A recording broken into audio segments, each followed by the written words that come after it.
Мы как привыкли вообще рассматривать историю литературную? Мы говорим, допустим, вот периоды литературные мы вычленяем, основываясь по преимуществу на общественной формации, на историю общества.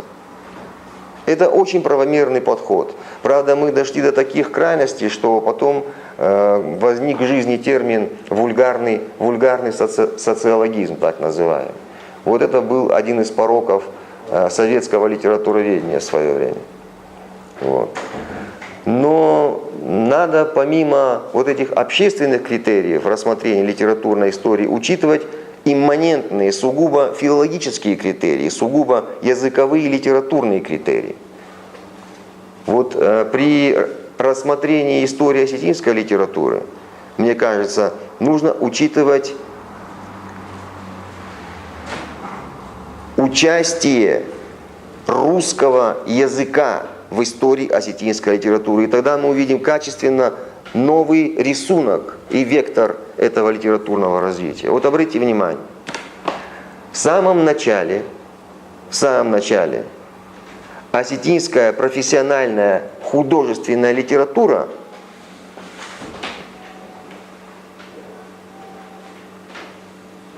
представляла собой грузиноязычный текст. Вот поэма, о которой я вам говорил, Иоанна Ялгузидзе, поэма об Алгузе, это грузиноязычная осетинская литература. Она написана на грузинском языке, но она рассказывает об осетинском народе. Там вымышленный осетинский царь, пускай он вымышленный, там полулегендарный, это все сейчас нас мало должно интересовать. Там есть осетинский дух. Это осетинская литература, несмотря на то, что она грузиноязычная, но тем не менее на грузинском языке. Затем возникают русскоязычные тексты. Русскоязычные тексты. И только потом возникают, собственно, осетиноязычные тексты осетинской национальной литературы. Вот такой интересный рисунок. Теперь можно более подробно этот вектор развития рассмотреть. Здесь можно уже забыть о грузиноязычных прецедентах, поскольку там же они и закончились в принципе. Это, может быть, есть еще какие-то произведения, написанные на грузинском языке осетинами, но они не получили ни известности, ни популярности, как поэма Ялгузидзе Габараева. Дальше речь идет только о пропорциях и соотношениях русского и осетинского в истории осетинской литературы.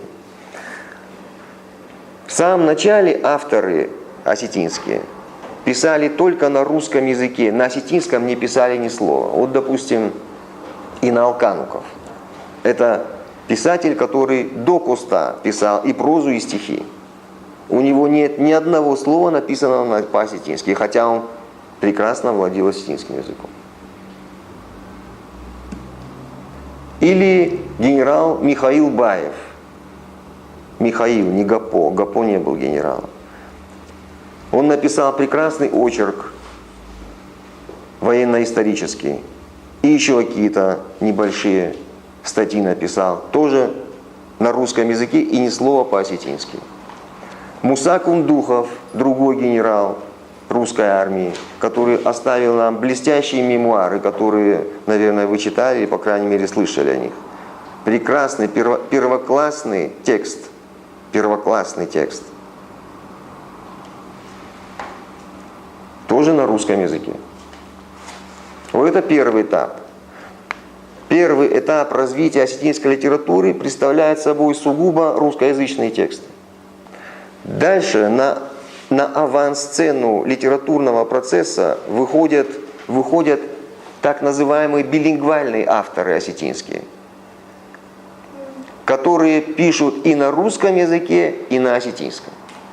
Ярчайший представитель этого второго поколения осетинских писателей – это Костахи Тагуров, основоположник осетинской литературы.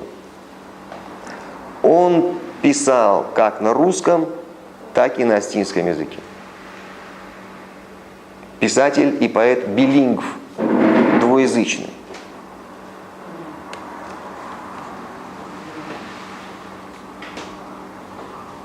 На следующем этапе в литературу входят авторы, которые снова пишут только на русском языке.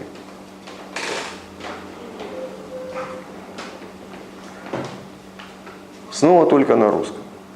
Вы, наверное, слышали Ахмед Цаликов, Дзахо Гатуев. Прекрасные писатели. Дзахо Гатуев — это вообще вершинное достижение осетинской культуры в области литературного творчества. Вот.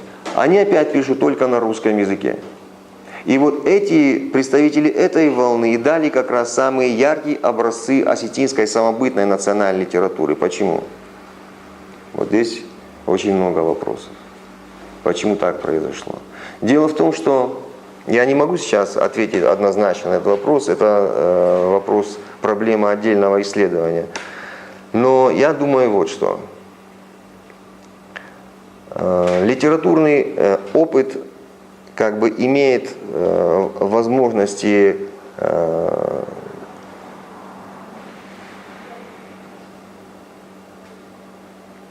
к тому, чтобы сохраняться и накапливаться, и передаваться от поколения к поколению.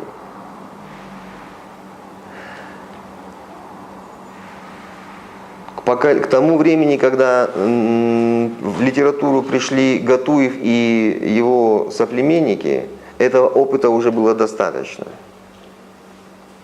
Этого опыта уже было достаточно, и другим важным критерием и важным фактором успешности этих авторов послужило то, что они хоть писали на русском, но все еще прекрасно знали свой родной язык. Прекрасно знали свой родной язык, свою родную культуру. Вот это вот соединение русского и осетинского в полном цвете и дало такой блестящий результат.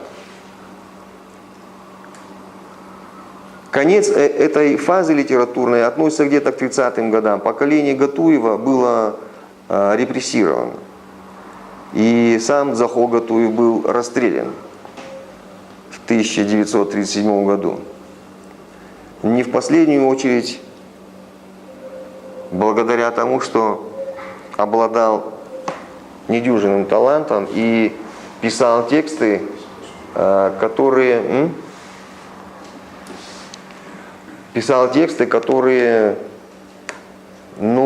трудно было квалифицировать с точки зрения вот ортодоксального литературного анализа.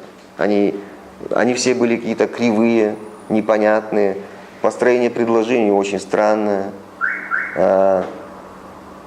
тексты